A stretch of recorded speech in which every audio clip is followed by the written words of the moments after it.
आइए देखें क्या है आज की खबरों में।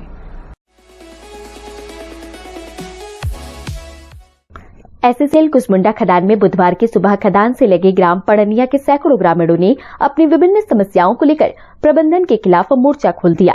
उनका आरोप है कि वे अपनी समस्याओं को लेकर लगातार प्रबंधन के पास गुहार लगा रहे हैं, परंतु प्रबंधन किसी प्रकार का ध्यान नहीं दे रही है और समस्याएं दिन ब दिन बढ़ती जा रही हैं। इसे लेकर सभी में आक्रोश है।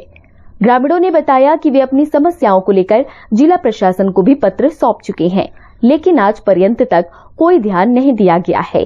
इसीलिए अपनी जायज मांगों को लेकर यहां हड़ताल करने को मजबूर हैं। आंदोलन में पुरुषों के साथ बड़ी संख्या में महिलाएं भी शामिल रहीं। ग्रामीणों का कहना है कि एसएसएल कुसमुंडा के द्वारा उनकी गांव पड़निया की जमीन के किनारे से उत्खनन कार्य किया जा रहा है, जो उनके जमीन से 1 मीटर का अंतर नहीं है। इससे जल की समस्या हो रही है।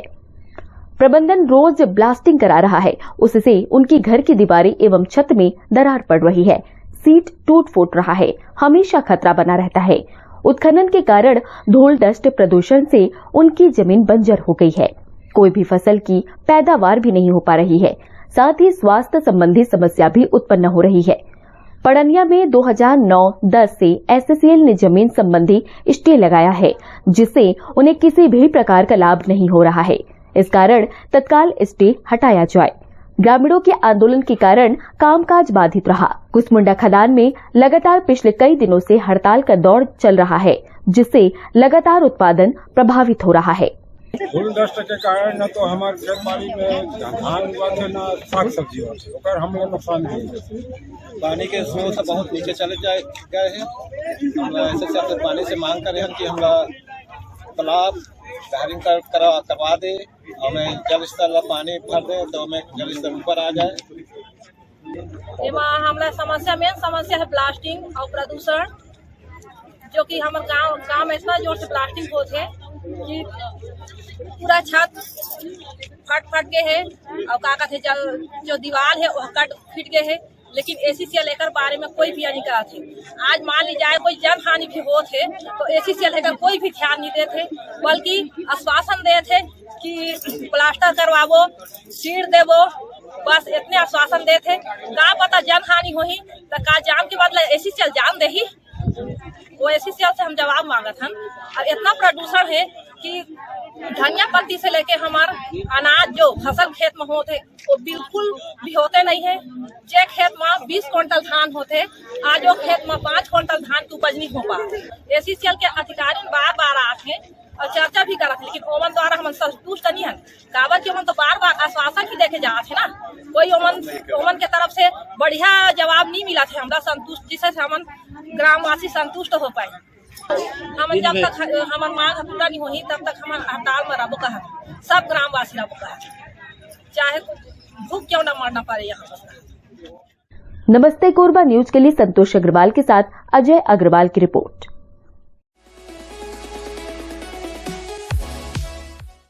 कोरबा में पूर्व नेता प्रतिपक्ष धर्मलाल कौशिक ने भूपेश बघेल सरकार पर आरोप लगाते हुए कहा कि प्रदेश में कांग्रेस राज में गरीबों के खून पसीने की कमाई को लूटा जा रहा है। प्रदेश की कांग्रेस सरकार गरीबों के सिर से उनकी छत छीन के अपना घर भर रही है। ये प्रदेश की गरीब जनता के साथ अन्याय अत्याचार है। उन्होंने कहा कि केंद्र के प्रधानमंत्री नरेंद्र मोदी के नेतृत्व वाली भाजपा सरकार ने 2022 तक देश के हर गरीब परिवार को पक्का मकान देने का संकल्प लिया, परंतु प्रदेश की लुटेरी भूपेश बघेल सरकार की हठधर्मिता और प्रधानमंत्री आवास योजना में राज्यांश नहीं देने के कारण राज्य के 16 लाख परिवार प्रधानमंत्री आवास से वंचित हैं। राज्य के वंचित हितग्राहियों को उनका आवास मिलने तक भारतीय जनता पार्टी वंचितों के अधिकारों के लिए लड़ाई लड़ती रहेगी। प्रदेश सरकार की संवेदनहीनता के कारण कोरबा जिले की बहुत सी ग्राम पंचायतों में प्रधानमंत्री आवास से ग्रामीण वंचित हैं। देखिए, जिस प्रकार से पूरे हिंदुस्तान में कांग्रेस, मैं समझता हूं कि लगभग लोग विदाई कर दिए हैं और कांग्रेस के ना चुनाव हो पा रहे हैं, ना उनकी सदस्यता होती है। उसको लेकर के केवल एक दिखावा करने के लिए कि कांग्रेस है, तो जो यहाँ सरकार भूपेश बघेल की है तो जनता को पैसा मिले ना मिले, लेकिन धन की बर्बादी हो और ये कांग्रेस का अधिवेशन बुला रहे हैं, यहाँ की गरीब जनता की कमाई को उसको पैसा जा रही है। इसमें उन्होंने बेरोजगारों को छलने का काम इस प्रदेश के मुख्यमंत्री के द्वारा किया गया है। चुनाव के पहले उन्होंने घोषणा किया था, अब बोल रहे हैं अप्रैल से लागू होगा। और उसमें दिया क्या है, उस परिवार का कोई शासकीय सेवक में ना हो, अशासकीय सेवा में ना हो, वो पात्र नहीं माने जाएंगे। यदि 5 एकड़ खेती है तो अपात्र हो जाएंगे, 75 क्विंटल धान यदि बेचे हैं तो अपात्र हो जाएंगे। मतलब आखिर ये छलने का काम मुख्यमंत्री जी क्यों कर रहे हैं? और आपका घोषणा पहले के हैं, तो जिनको दिया जाना है उनका 51 महीने का बाकी है, 4 साल का। ये 51 महीने का जो बाकी है उसके साथ में 2500 रुपये उनको देनी चाहिए, अन्यथा उनके साथ में मजाक करना बंद करें। और जिस प्रकार से मजाक कर रही है सरकार, इनको महंगा पड़ेगा। भारतीय जनता पार्टी कोरबा विधानसभा क्षेत्र के द्वारा आज प्रधानमंत्री आवास की स्वीकृति के संबंध में रैली निकाली गई थी एवं यहाँ पर रैली अग्रसेन चौक में रोकी गई है और ज्ञापन उस पर दिया गया है, माननीय राजेश मंत्री जी के नाम पे। नमस्ते कोरबा न्यूज के लिए संतोष अग्रवाल के साथ आलोक यादव की रिपोर्ट।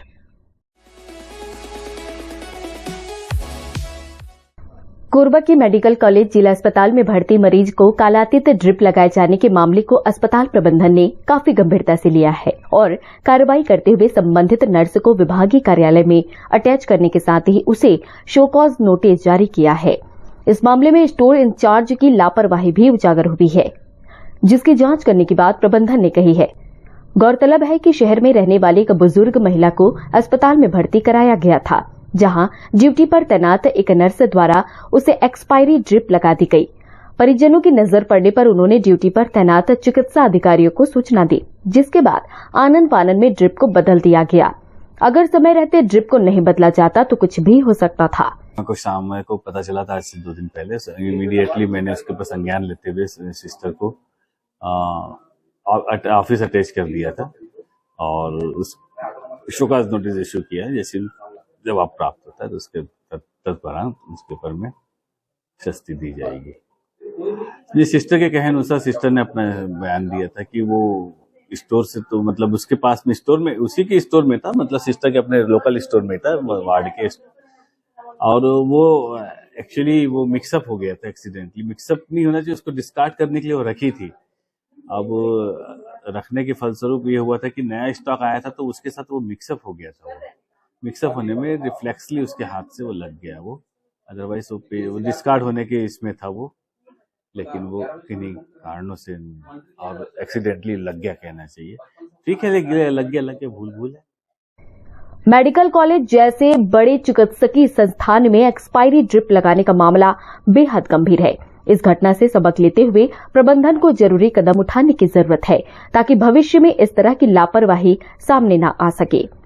नमस्ते कोरबा न्यूज के लिए अजय अग्रवाल के साथ संतोष अग्रवाल की रिपोर्ट। बुलेटिन में अब वक्त है एक छोटे से ब्रेक का, मिलते हैं ब्रेक के बाद। हमें जानकारी मिली है कि कुछ लोग नमस्ते कोरबा समाचार में खबर चलाने के नाम से पैसों की उगाही कर रहे हैं।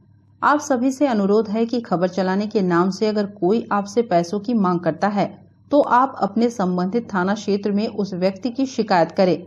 इसके साथ ही आप हमसे नीचे दिए गए नंबरों पर संपर्क करें। हम निष्पक्ष पत्रकारिता करते हैं, हम अपने कार्य को व्यवसाय की श्रेणी में नहीं रखते। संपर्क करें 7000314479 9827107490।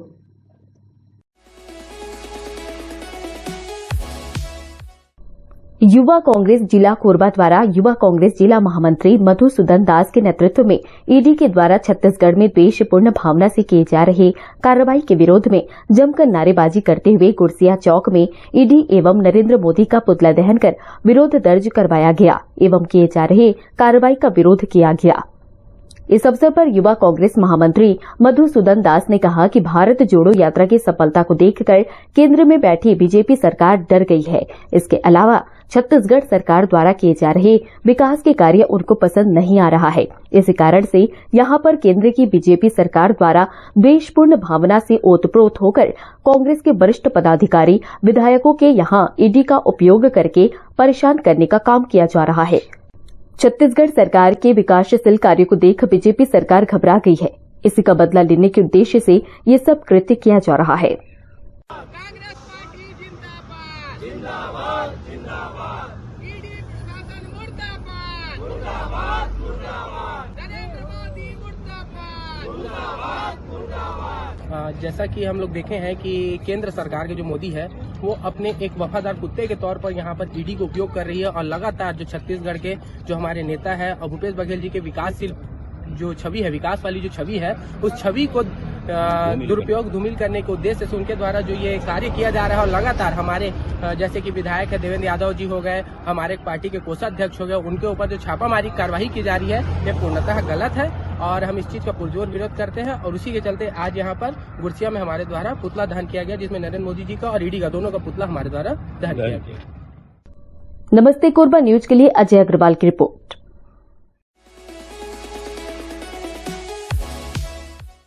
मां सर्वमंगला मंदिर में मंदिर के पुरोहित पांडे परिवार के घर में अचानक से एक 4 फीट का नाग सांप दिखाई दिया, जिसके बाद घर में अफरा तफरी मच गई। फिर क्या था, इसकी जानकारी तत्काल स्नैक रेस्क्यू टीम अध्यक्ष वन विभाग सदस्य जितेंद्र सारथी को दिया गया, जिसके बाद सारथी ने परिवार को समझाते हुए कहा कि उस पर नजर बना के रखें ताकि ढूंढने में आसानी हो। थोड़ी देर पश्चात जितेंद्र सारथी मंदिर पहुंचे और घर में रखे अलमारी के नीचे बैठे भारतीय नाग को सुरक्षित तरीके से बाहर निकाला और डिब्बे में बंद किया। दर्शन करने पहुंचे लोगों ने इस दृश्य को अपने कैमरे में कैद किया और सभी ने रेस्क्यू टीम के कार्य की सराहना करते हुए धन्यवाद ज्ञापित किया। वन विभाग के उच्च अधिकारी को सूचना देने के पश्चात सांप को छोड़ दिया गया। साथ ही जितेंद्र सारथी ने माता रानी का दर्शन किया और प्रसाद ग्रहण किया। जितेंद्र सारथी ने सभी आमजनों से अपील करते हुए कहा कि इन बेजुबान जीवों को न मारे बल्कि हमें जानकारी देवें। साथ ही गर्मी का मौसम आ गया है तो आप सभी अपने घर के छतों में एक पतीले में पानी भर कर रखें ताकि पक्षी अपनी प्यास बुझा सके। सर, जैसा कि सूचना मिला, मयंक पांडे जी हैं जो कि मंदिर के पुरोहित हैं और उनका निवास स्थान में ही है और हमारे मां सर्वमंगला मंदिर में जो कि हमारे छत्तीसगढ़ में पूरे भारत पे जो प्रख्यात मंदिर है, माँ यहाँ विराजमान है और हज़ारों लाखों श्रद्धालु यहाँ पहुँचते हैं श्रद्धा के हाथ पे। और एक सुखद अनुभव रहा क्योंकि ये सांप जो दिखाई दे रहा था काफ़ी लंबे समय से दिखाई दे रहा था, बता रहे थे, उसके बावजूद भी किसी प्रकार की अप्रिय घटना नहीं घटी है। तो ये कहीं न कहीं एक दैवी शक्ति भी बोल सकते हैं, एक आस्था भी बोल सकते हैं। साथ ही साथ वो सांप को किसी ने छेड़खानी भी नहीं किया और वो सुरक्षित जिस स्थान पर बैठा हुआ था उसको हमने फिर सुरक्षित तरीके से रेस्क्यू किया, जिससे एक अप्रिय घटना घटी। और साथ ही मैं पूरे कोरबा जिले वासियों से यही अपील करना चाहूँगा कि जब भी इस तरीके से वन्य जीव आपको दिखे, सांप दिखे, उनको मारे नहीं, तत्काल हमें सूचना दे। हमारा काम रहेगा इन जीवों को सुरक्षित करना और जंगलों में छोड़ना। मयंक पांडे ने बताया कि यह सांप कुछ दिनों से मंदिर प्रांगण के आसपास घूम रहा था, पर माता रानी के आशीर्वाद से किसी भी प्रकार की अप्रिय घटना नहीं घटी, जो एक अच्छी बात है। ये सांप काफी समय से दिखाई दे रहा था मंदिर प्रांगण में। इतने श्रद्धालु मंदिर में कंटिन्यू आते रहते हैं, उसके बाद भी किसी प्रकार की अप्रिय घटना नहीं घटी गई। नमस्ते कोरबा न्यूज के लिए संतोष अग्रवाल की रिपोर्ट।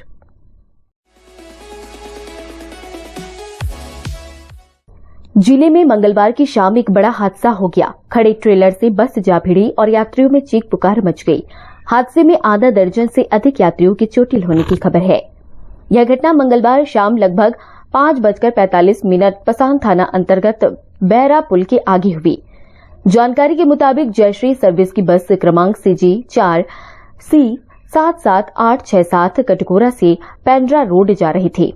पसान से लगभग 4 किलोमीटर पहले सड़क के किनारे कोयला लदा ट्रेलर क्रमांक CG15 DC 7861 खड़ा था।